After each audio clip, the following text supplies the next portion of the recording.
So, I quit my job. It still feels strange to say it out loud, like it's a sentence from someone else's life, not mine. One moment I was drowning in lines of code, notifications buzzing every few minutes, the same tasks looping like a broken record, and the next moment, I just whispered it to myself. I quit. The room didn't react. The world outside didn't pause. But inside me, something shifted. Something deep. Something I had been ignoring for months. You know that feeling when life keeps moving? But you don't. Everyone around you seems to have momentum plans, direction, purpose, and you're just existing. Waking up, going through routines, pretending everything is okay while something inside you keeps getting smaller and smaller. That's where I was. I looked fine, primera acted, fine, but I wasn't fine. Not even close. Every morning, I stared at myself in the mirror, trying to convince the reflection that today would be different. Today would feel right. Today would make sense. But by the end of the day, the same heaviness came back, like a shadow that followed me everywhere. And the scariest part wasn't the stress or the work or the long hours. It was the realization that I couldn't feel myself anymore. I had become a version of me that I didn't recognize. People think breakdowns happen loudly, but mine was silent, quiet enough that no one noticed, quiet enough that even I pretended not to notice. It was in the way I ignored messages, the way I stared at my screen without typing, the way I forced smiles that didn't reach my eyes. It was a slow unraveling, a slow fading of excitement, curiosity, and joy. And then, one night, I felt it completely, the sudden clarity that this life I was living wasn't mine anymore, that I was following a script written for me, not by me. And in that exact moment, for the first time in a long time, one chose myself. I quit, not because I lost, but because I finally wanted to win myself back, ... When I look back now, it's almost unbelievable how long I kept telling myself everything was fine. I kept thinking, this is normal. Everyone goes through this. You just have to push a little harder.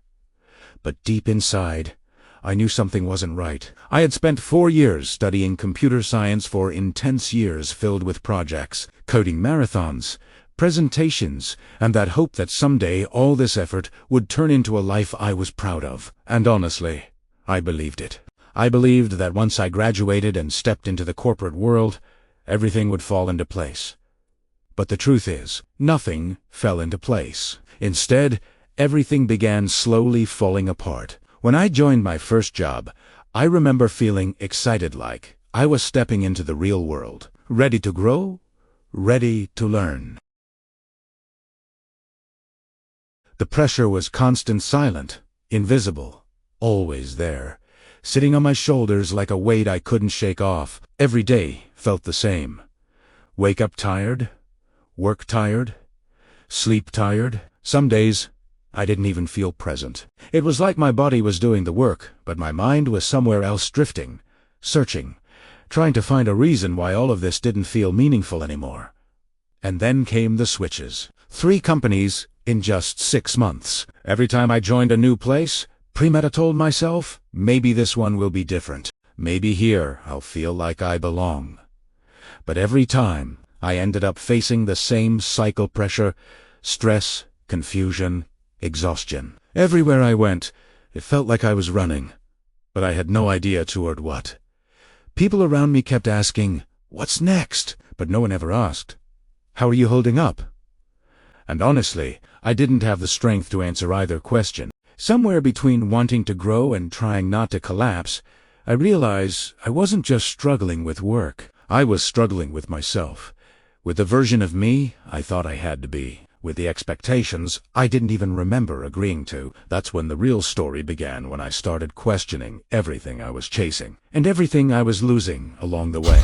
There's a point in every journey where you stop and ask yourself, how did I even get here? And for me, that moment came quietly. No big dramatic breakdown, no sudden explosion. It came slowly, like a light dimming 1% at a time, until you don't realize the room has gone dark. I kept telling myself I was fine. I kept pretending that switching companies was progress, that learning new tools was growth, that staying busy meant I was moving forward. But what I didn't see was the truth.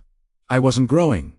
I was shrinking. Every morning started the same way. I'd sit in front of the screen, the cursor blinking back at me like it was waiting for an answer I didn't have. Lines of code that used to excite me now felt like walls. The more I tried to focus, the more my mind drifted away. My thoughts were tired of carrying the weight of constant expectations, and no matter how much effort I put in, it never felt like enough. There was always something new to learn, some new framework trending, some new update rolling out. I was stuck in a race where the finish line kept moving further away. Everyone told me this was normal. This is the tech world. Everyone struggles. Just keep pushing. But what if pushing is the thing that's breaking you? I stopped talking to people. I stopped replying to messages. My meals became irregular. Sometimes I'd forget to eat. Sometimes I'd eat just to feel something. I started losing track of conversations, losing track of days, losing track of myself. And the worst part, no one noticed. Or maybe I didn't let anyone notice. I wore the mask so well. I'm good, I'm fine, everything's okay, that no one questioned it. They didn't see the late nights where I just stared at the screen doing nothing. They didn't hear the thoughts in my head telling me I was falling behind. They didn't feel the pressure crushing me slowly, silently, every single day. Burnout doesn't always scream. Sometimes it whispers, and those whispers were getting louder. Louder than my goals, louder than my motivation, louder than the voice inside me that once believed I could do anything. I started wondering, how long can someone pretend? How long before pretending becomes too heavy to carry? That question didn't scare me. What scared me was that I already knew the answer. I woke up one morning and something felt wrong. Not the usual tired, not too swell, I need 5 more minutes. It was something deeper, like my mind was refusing to move, refusing to start another day of pretending everything was fine. I stared at my laptop, at the same code files, the same tasks, the same routine, and it felt like I was watching someone else's life, not mine. I kept asking myself, why does everything feel so heavy now? Why does every small task feel like a mountain? Why do I feel exhausted even before the day begins? And the scariest part was I didn't have answers. I just knew something inside me was breaking. The deadlines kept increasing, the pressure kept building, and somewhere between trying to prove myself and trying not to disappoint people, I forgot what I wanted. Every day felt like a replay of the same story. Wake up, work, stress, sleep, repeat. My creativity died. My motivation collapsed. Even my dreams felt distant, like they belonged to someone else. People around me only saw the surface. You're doing great. Just keep going. This is how success works. But no one saw the anxiety I carried every night. No one saw the fear of opening emails. No one saw how hard it was to pretend that I was okay when inside, everything felt like it was falling apart. One evening, after another long day of forcing myself to push through, I sat in the dark and realized something I had been avoiding for months. This wasn't growth. This was slow destruction. I wasn't becoming better. I was becoming numb, and that numbness scared me more than failure ever could. That night, a small thought entered my mind. Quiet, soft, almost impossible to hear. What if you stop? Not quit life, not quit dreams. Just stop running for a moment. But I pushed it away, telling myself I just needed rest, a weekend, a break. But deep inside, I knew this wasn't burnout you fix with sleep. This was burnout that eats your identity slowly, silently. And no matter how much I tried to ignore it, it was already happening to me. One day, I closed my laptop. No dramatic tears, no music swelling in the background. No big announcement, just a simple act. And yet, it felt monumental. Just silence. A silence that felt heavier than any meeting, any deadline, any email. A silence that spoke the truth I had been avoiding for months, maybe even years. For the first time, I realized something crucial. I wasn't burned out because of the work itself. I loved coding. I loved creating, building, solving problems. The burnout wasn't about the job, it was about losing myself along the way. Somewhere in the endless cycle of tasks and expectations, I had stopped feeling like me.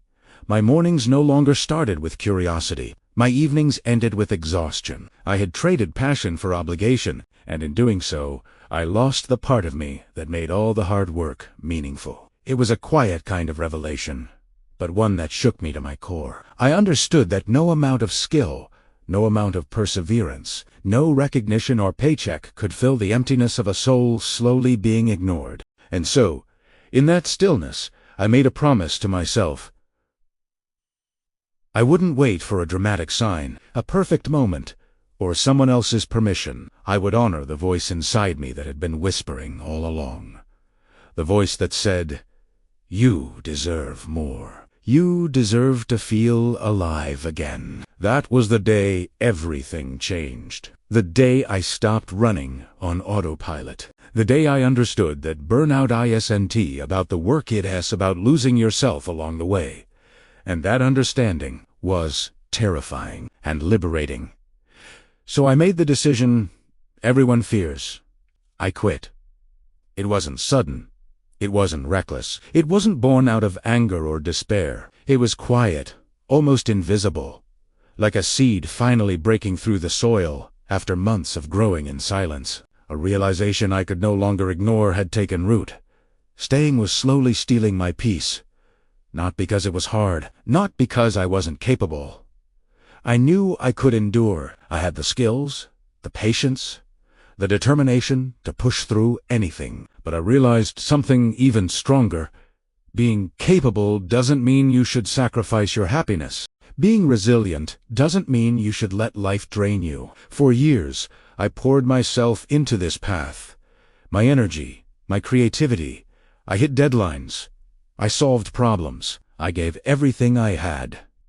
But slowly, joy slipped through my fingers. Every achievement felt hollow if it came at the cost of my own peace. And that's when I understood the truth most people resist. Staying somewhere that kills your peace is the real failure. Not quitting, not stepping away, but staying and convincing yourself it's strength while silently losing yourself every day. So I let go. I chose myself over comfort, fear, and routine, because holding on isn't always courage. Sometimes courage is in letting go, choosing the unknown over the familiar, even when it's scary. Choosing growth over stagnation, choosing a life that feels alive instead of just existing. That was my turning point. The moment I stopped surviving and started living. Maybe you're here right now, sitting at your desk, staring at your screen, feeling that same pause, that same emptiness, that same gnawing question. Who am I even doing this for? Maybe you're exhausted, not just physically, but emotionally, mentally, spiritually. Maybe you've been giving your all to a job, a routine, a life that slowly chipped away at the parts of you that once felt alive, and now you feel lost, confused, like you've forgotten yourself somewhere along the way. Listen closely. You're not broken. You're not weak. You're human, and being human doesn't mean you must endure everything. It doesn't mean you must sacrifice your peace for the comfort of routine. It doesn't mean that silent suffering is proof of strength. Sometimes, the bravest thing you can do is to stop running. Stop pretending everything is fine. Stop chasing validation, perfection, or approval from others. Take a breath. Feel the weight lift, even if just a little. Look at your life with honesty, and ask yourself, what do I really want? Because clarity comes not from pushing harder, but from pausing, from listening, from reconnecting with the person you were before the noise, before the deadlines, before the exhaustion. It won't be easy. There will be doubts, fears, and voices telling you to go back. But growth always asks for courage. Change always demands honesty. And sometimes, the first step toward a life that feels alive is simply giving yourself permission to breathe. So, here's the truth. You don't need to have all the answers today. You just need to start choosing yourself, start listening to yourself, start living for yourself. And that is already a victory. I didn't quit life. I quit a path that wasn't mine. For years, I thought perseverance meant enduring, no matter what. I thought success meant sacrificing myself along the way. But slowly, I realized success without peace is nothing, and happiness without authenticity is empty. This isn't the end. This is my restart, my reset, my chance to build a life that feels like me. A life where joy, curiosity, and purpose aren't luxuries, they're the foundation. I walked away from the noise, the trend, the expectations that weren't mine to carry. I left behind the weight of routine that dulled my spark, and instead I started walking toward peace, toward clarity, toward the version of myself I had almost forgotten. There were fears, of course, doubts that whispered, "What if you fail? What if you made a mistake?" But I learned something crucial. The fear never goes away. It only becomes smaller when you finally choose yourself over everything else. So yeah, I quit. But not in defeat, not in despair. I quit to find freedom, to rediscover who I am, and to take the reins of my own story. This is where everything finally begins. The blank page, the open road.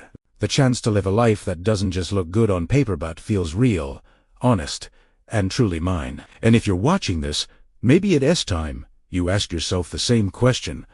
What am I holding on to that S?